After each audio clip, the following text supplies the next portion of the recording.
Good morning, students. Today we will discuss about parathyroid hormones. So before going into the parathyroid hormone, we will see introduction to hormones. Hormones are chemical substances produced in the body that control and regulate the activity of certain cells or organs of the body.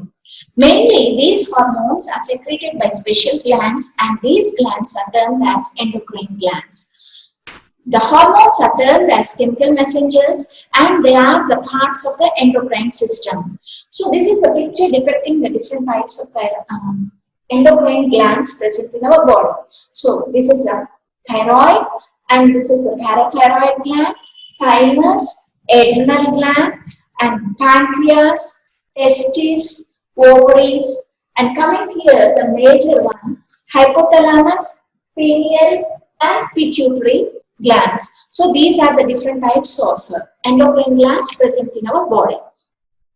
So coming to the types of hormones, generally based on their composition, the hormones are classified into different categories like amine hormones, protein hormones, steroid hormones, and peptide hormones. The name itself indicates with what they are composed of. Coming to the amine hormones, generally they are the components of amino acids with modified groups. Example, adrenaline.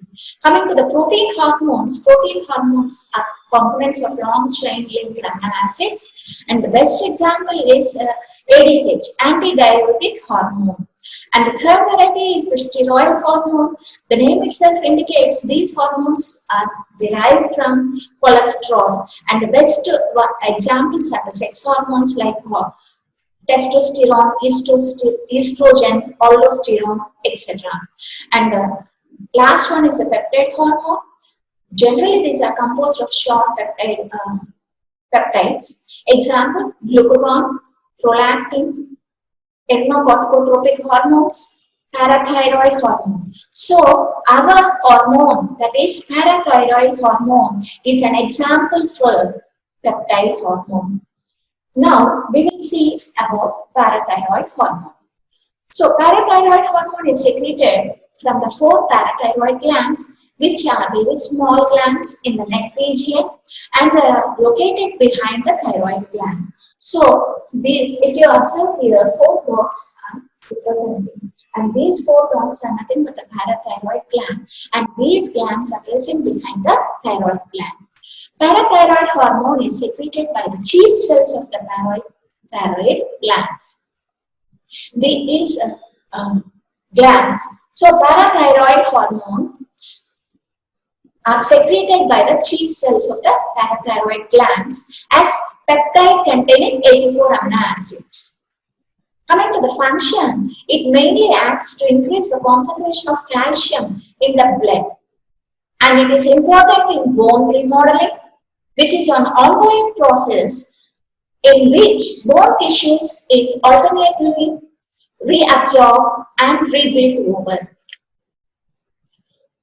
Next, the parathyroid hormones regulate calcium levels in the blood, largely by increasing the levels when they are too low. So whenever blood glucose levels are decreased, immediately PTH will be secreted and it will increase the blood calcium levels. Mainly it does through the action on kidneys, bones, and intestine. So the target sites for PTH are bones, kidneys, and intestine. So coming to the bone, how the PTH acts on bones means the parathyroid hormone stimulates the release of calcium from large calcium stores in the bone into the bloodstream. This increases bone destruction and decreases the formation of new bones. So that is the effect of PTH. So PTH will mobilize the calcium present in the bone. As a result, what will happen? The bone will be destroyed and there is no chance of forming new bones also. So coming to the second target site, that is kidneys. PTH will reduce the loss of calcium in urine. That means it will cause the reabsorption of calcium. As the calcium is reabsorbed through the convoluted tubules, what will happen means the blood calcium levels will be increased. So parathyroid hormone reduces reduces the loss of calcium in urine and also stimulates the production of vitamin D in kidneys. Why means calcium will be reabsorbed in presence of vitamin D. So this is the effect of PTH on kidneys. And the third target site is intestine. So parathyroid hormone indirectly increases calcium absorption from the food in the intestine via its effects on vitamin D metabolism. So this is the picture representing the action of parathyroid hormone. So first, the parathyroid glands secrete PTH when blood calcium levels are less. So immediately the secreted PTH will act on bone and it will cause mobilization of calcium present in the bone. Next, it will act on the kidneys and it prevents the loss of calcium from the urine or through the urine. And finally, it acts on the intestine and causes the reabsorption of calcium along with vitamin D. So, this will represent the negative effect. So, whenever calcium levels are more, immediately what will happen? Feedback inhibition will occur. So, PTH is not secreted and the effect of PTH on these three are not observed. Now, we will see the biosynthesis of PTH. So, parathyroid hormone is a peptide.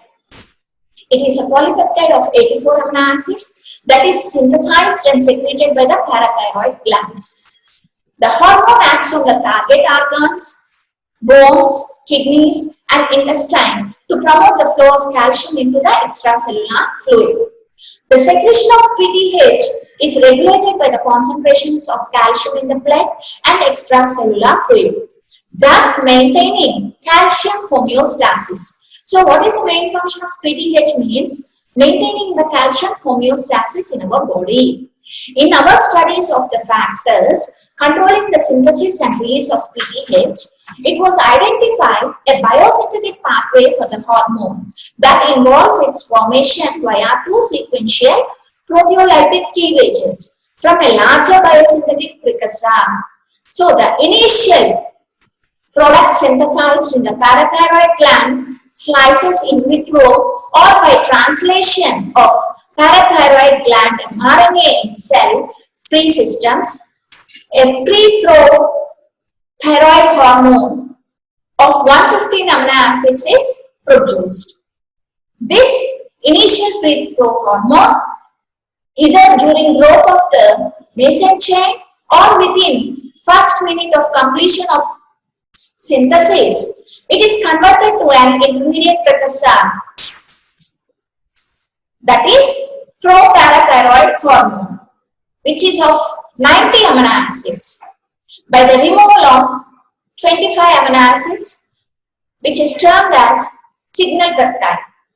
After a delay of 15 minutes, the pro-parathyroid hormone undergoes a second proteolytic cleavage, resulting in the removal of the amino terminal sequence of the 6 amino acids with the resultant formation of PTH, parathyroid hormone. Thus, major hormonal production will occur and the secreted from the parathyroid gland. So, this is the flow chart.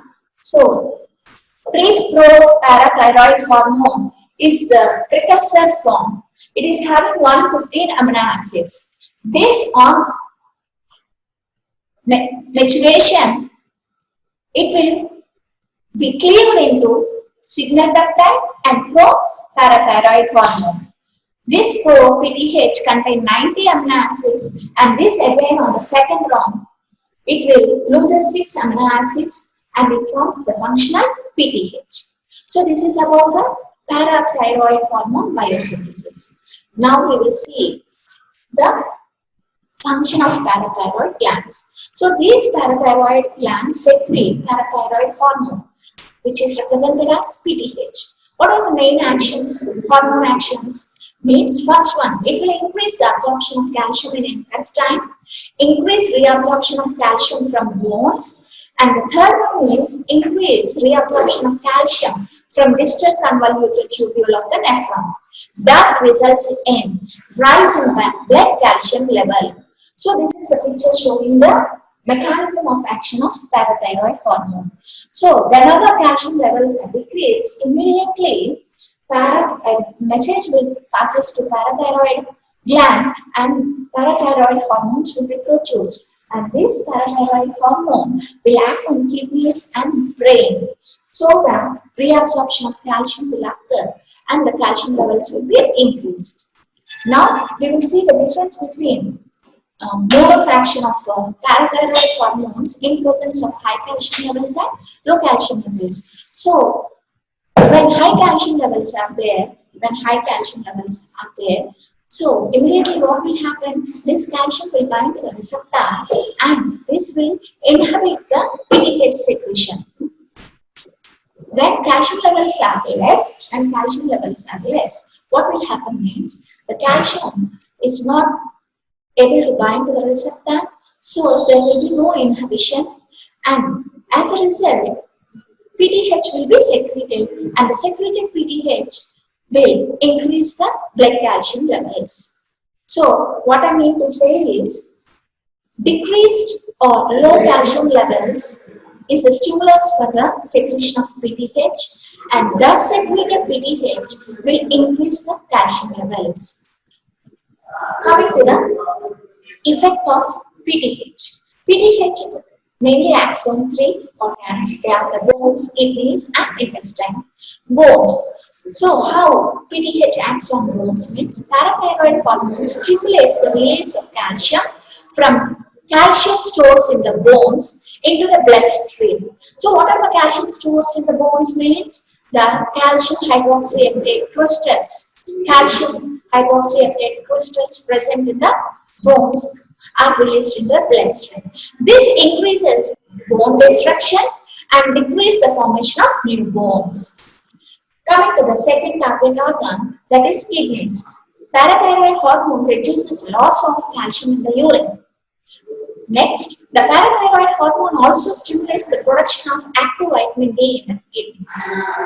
Next one, intestine. So PTH acts on the intestine and it indirectly increases calcium absorption from the blood in the intestine.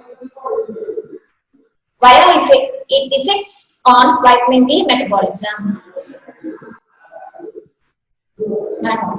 So coming to the PTH action on intestine. Parathyroid hormone indirectly increases calcium absorption from the blood from the food in the intestine via its effects on vitamin D metabolism. Coming to the summary of PTH. PTH increases blood calcium concentrations when calcium ion levels fall below normal value. First, PTH enhances reabsorption of calcium by the kidneys, then stimulates osteoclast activity and inhibits osteoblast activity. Finally, PTH stimulates synthesis and secretion of calcitriol by the kidneys, which enhances calcium absorption by the digestive system. Now we will discuss about the diseases and disorders of the parathyroid hormone. So when the parathyroid gland releases too much or too little PTH, this will adversely affect our body in a variety of ways. So some of the common disorders associated with the parathyroid glands are as follows. So first condition is hypoparathyroidism.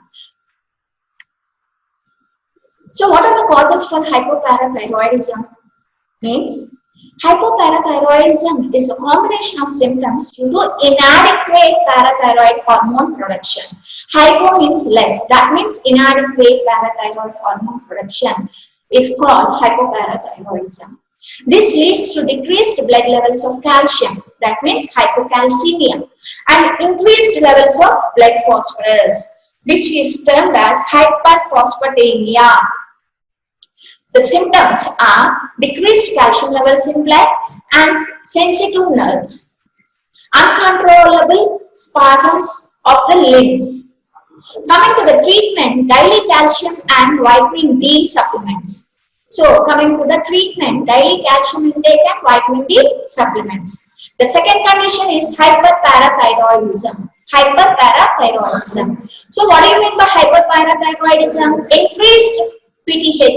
Increased PTH levels is called hyperparathyroidism. So what are the causes? The most common disease of parathyroid gland is hyperparathyroidism, which is characterized by the excess PTH hormone regardless of calcium levels. In other words, the parathyroid gland continue to make large amounts of PTH. The symptoms are bone pain, muscle weakness, long bone fractures, kidney stone. And coming to the treatment, optimize the levels of serum calcium and phosphate ions. So what we are doing here means we are optimizing the levels of serum calcium and phosphate ions, control of pH and vitamin D. So these are the conditions of parathyroid hypersecretion and hyposecretions. And the next important disorder of PTH secretion is osteoporosis. Osteo means bone, porosis means pores. So, osteoporosis, when one of the parathyroid gland is overactive, it releases too much PTH hormone, and this causes our bones to release calcium constantly into the bloodstream. Without enough calcium in bones, they lose their density and become hardness. This condition is called osteoporosis. The symptoms of osteoporosis is bone pain and tenderness neck, lower back pain due to the fractures, stopped posture. So if you see, the posture is going to be changed like this. The person is going, if you see the last bit, here the backbone is bending. So this is about osteoporosis. What is the treatment means? Intake of biphosphates and vitamin D. So this is about parathyroid hormones. So parathyroid hormones mainly responsible to maintain normal calcium levels in our body. Thank you all.